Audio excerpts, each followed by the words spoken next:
Sudah sering saya jelaskan di video-video kami sebelumnya mengenai perawatan tanaman cabai, kemudian bagaimana tata cara budidaya tanaman cabai. Bukan berarti benar teman-teman, tapi minimal tanaman itu akan tumbuh secara subur, kemudian membuahkan buah-buah yang lebat. Tanamannya sehat, bebas dari hama dan juga bebas dari penyakit. Namun ada beberapa syarat tidak mudah, kemudian harus dilakukan oleh setiap petani, khususnya para pemula, yaitu dengan cara proses lahan sebaik mungkin, kemudian pemberian nutrisi, fungisida dan insektisida harus diberikan secara tepat, merek dagang, kemudian kondisi apapun juga jika tanaman itu sehat, walaupun hanya diberikan nutrisi yang harganya murah, insya Allah tanaman itu akan tumbuh secara subur. Dalam video saya kali ini, saya ingin berbagi pengalaman, mudah-mudahan pengalaman yang kami bagikan bermanfaat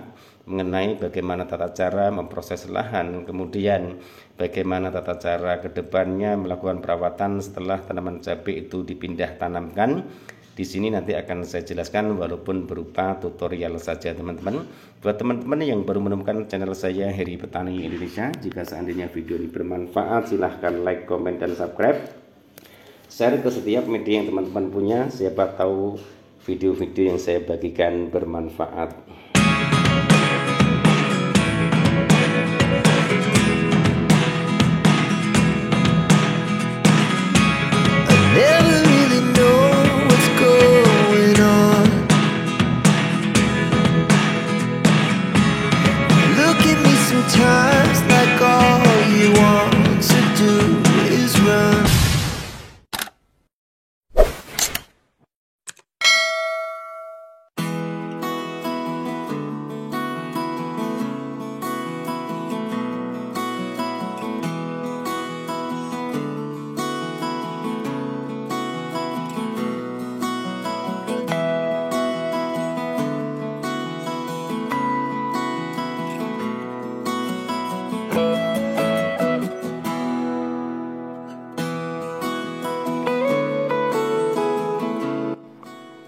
Assalamualaikum warahmatullahi wabarakatuh.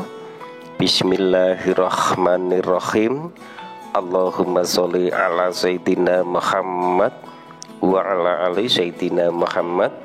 Berjumpa kembali dengan saya Heri Petani Indonesia. Teman-teman, pada kesempatan kali ini tidak bosan-bosan saya akan membagikan pengalaman saya. Siapa tahu pengalaman yang saya bagikan bermanfaat buat sahabat-sahabat tani semua. Tapi sebelum itu saya akan mengucapkan terima kasih kepada subscriber kami, kepada sahabat-sahabat tani yang selama ini setia mensupport kami dan selalu mendukung kami, sehingga kami sekeluarga Heri Petani Indonesia selalu semangat untuk membagikan konten-konten ataupun tutorial yang insya Allah nantinya bermanfaat buat sahabat-sahabat tani semua. Dan mudah-mudahan kebaikan teman-teman semua senantiasa Allah balas dengan rezeki yang berkah, diberikan kesehatan jasmani maupun rohani, dipermudah rezekinya, dijauhkan dari mara bahaya, dan senantiasa insya Allah selalu dalam lindungan dan naungan dari Allah Subhanahu wa Ta'ala. Amin, amin ya Rabbal Alamin. Pada kesempatan kali ini teman-teman, saya ingin berbagi tips dan juga berbagi pengalaman bagaimana tata cara kami untuk melakukan perawatan tanaman cabai yang usianya sudah memasuki usia tua.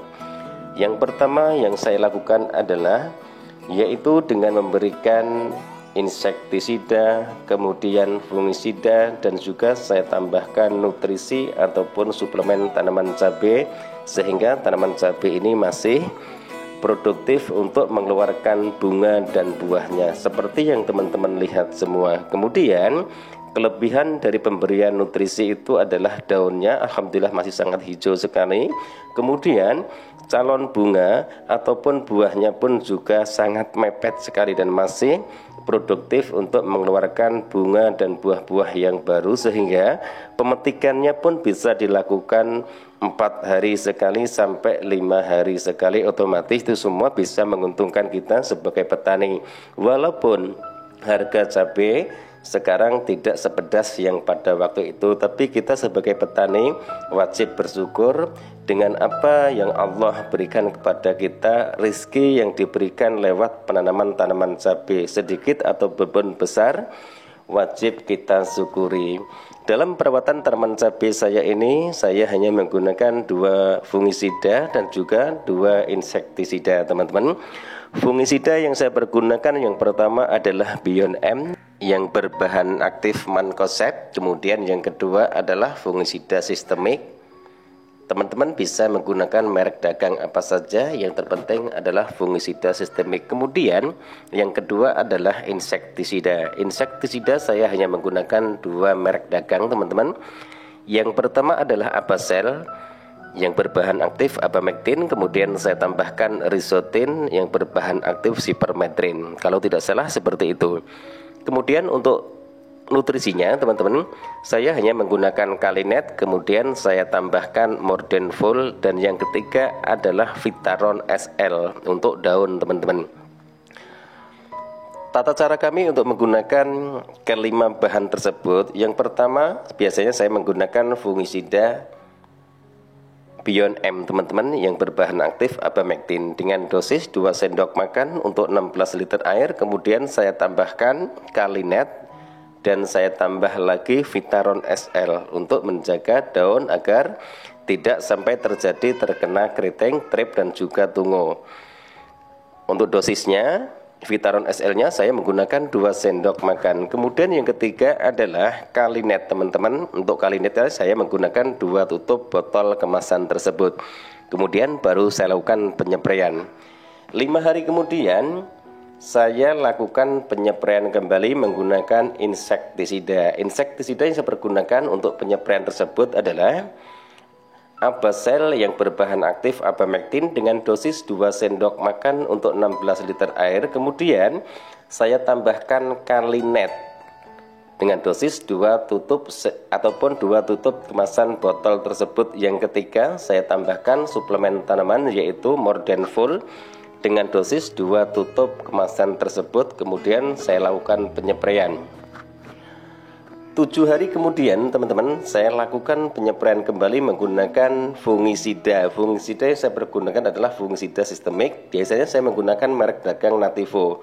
Untuk dosisnya 1 sendok makan. Kalau untuk fungisida sistemik, teman-teman, saya tambahkan lagi Vitaron SL, kemudian saya tambah Kalinet. Jadi yang di rolling itu adalah fungisida sama Vitaron SL sama Mordenful. Untuk dosisnya Vitaron SL saya menggunakan 2 sendok makan. Fungisida sistemiknya saya menggunakan 1 sendok makan untuk 16 liter air. Kemudian baru saya lakukan penyepraian.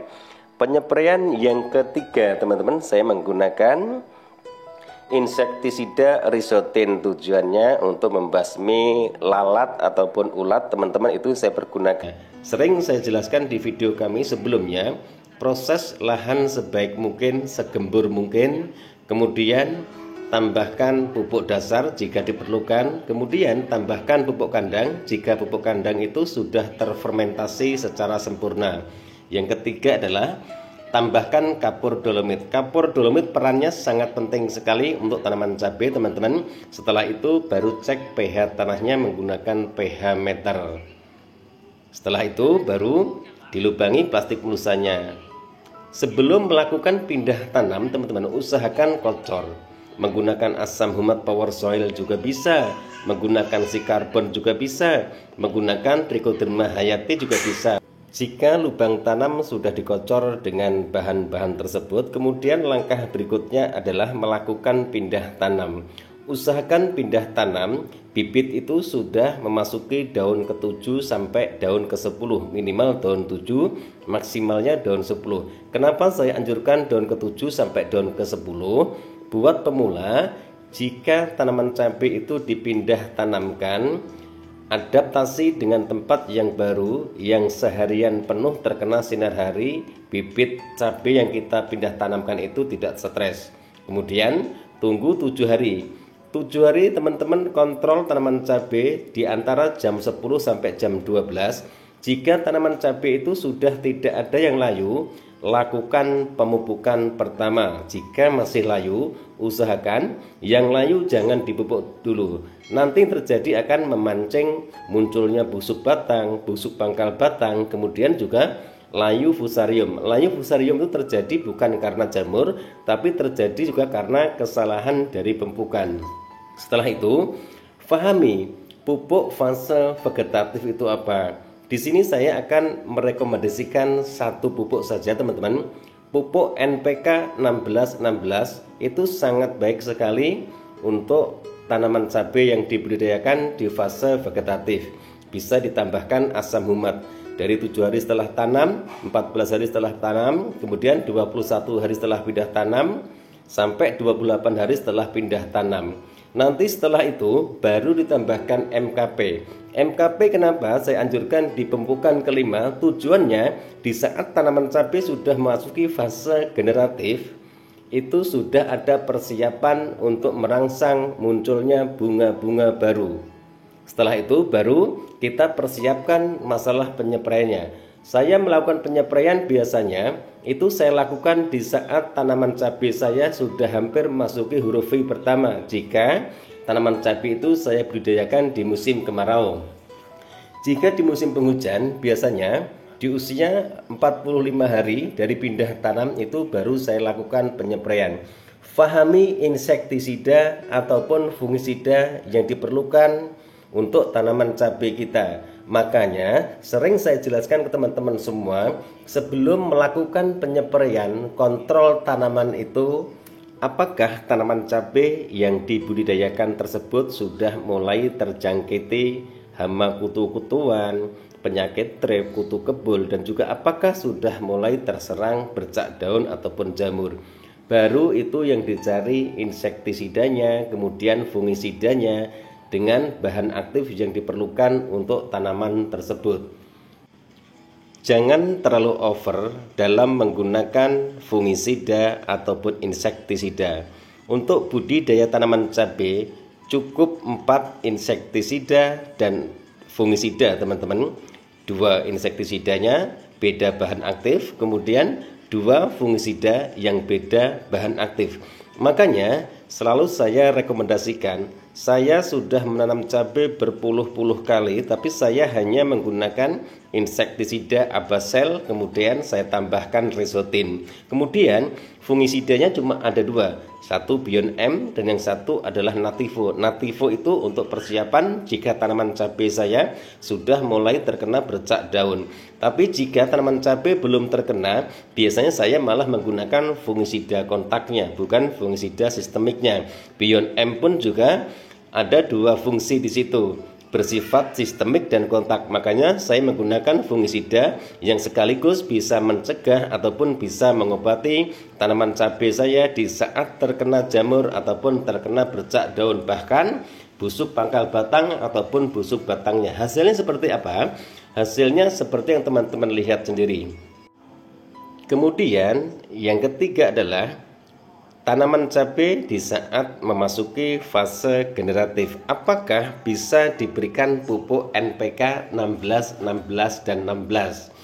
Jawabannya sudah tentu pasti bisa teman-teman, karena ada N-nya, ada P-nya, dan juga ada K-nya. Makanya menurut pengalaman kami, pupuk NPK itu adalah pupuk seimbang. Bisa diberikan di fase vegetatif dan juga bisa diberikan di fase generatif dengan syarat yaitu ditambahkan pupuk yang mengandung unsur K-nya tinggi. Jadi intinya seimbang.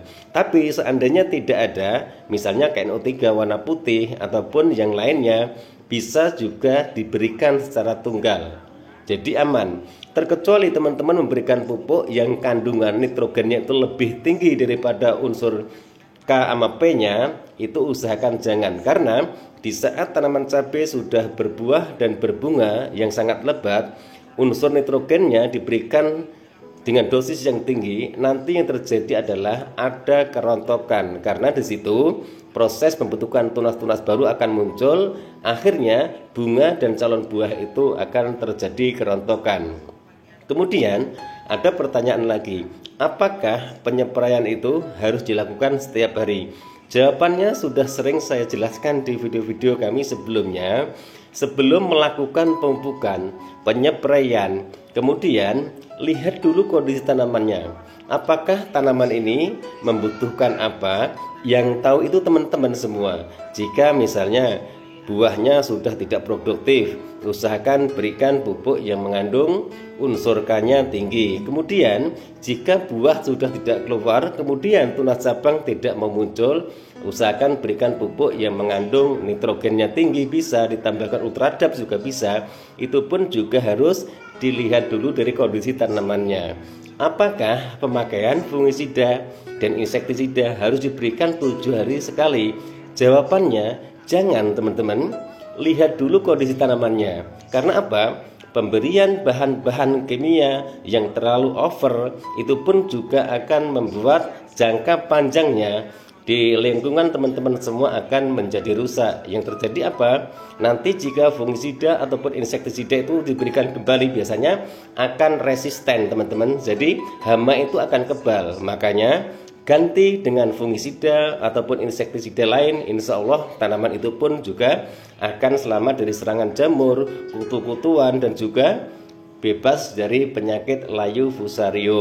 Makanya selalu sering saya jelaskan di video-video kami sebelumnya, berikanlah, aplikasikan pupuk itu secara tepat. Dalam arti tepat itu apa?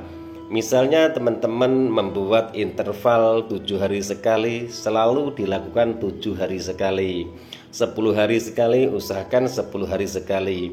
Begitu juga dengan pemberian fungisida dan juga insektisidanya. Jangan sekali-kali mix fungisida dan insektisida jika ada waktu. Jika teman-teman pandai untuk meracik fungisida dan insektisida, silahkan untuk mempercepat ataupun mempersingkat waktu. Tapi sebaiknya spraykan insektisida dan fungisida itu secara tunggal. Dalam arti apa? Insektisidanya sendiri, kemudian ditambahkan nutrisi. 10 hari kemudian baru fungisidanya ditambahkan nutrisi. Kontrol tanamannya dulu. Apakah tanaman ini misalnya membutuhkan dosis berapa mili ataupun berapa gram, itu harus dikontrol dulu. Jangan disamakan. Misalnya tanaman cabai sudah subur, daunnya sudah hijau sekali, tetap menggunakan 2 sendok makan, itu pun juga kurang bagus. Itu menurut pengalaman saya. Makanya teman-teman bisa cek video-video kami.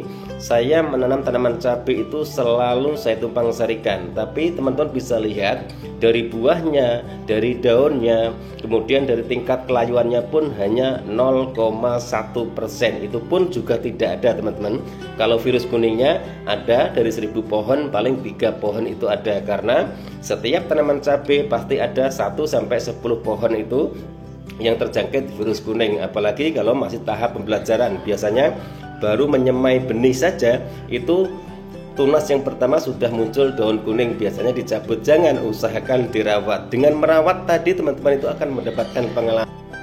Itu teman-teman penjelasan dari kami. Mudah-mudahan videonya bermanfaat dan mudah-mudahan teman-teman selalu giat untuk merawat tanamannya. Jangan pernah bosan untuk melakukan perawatan dan kontrol tanaman cabai tersebut. Insya Allah tanaman cabai itu akan tumbuh secara subur dan akan membuahkan buah-buah yang lebat. Mungkin hanya sampai di sini dulu teman-teman video saya kali ini. Mohon maaf jika ada salah-salah kata. Niat kami di sini hanya ingin berbagi pengalaman. Siapa tahu apa yang saya bagikan bermanfaat buat sahabat-sahabat tani semua. Wabillahi taufiq wal hidayah. Wassalamualaikum warahmatullahi wabarakatuh. Salam sukses buat Anda. Salam sukses buat para petani di seluruh Indonesia.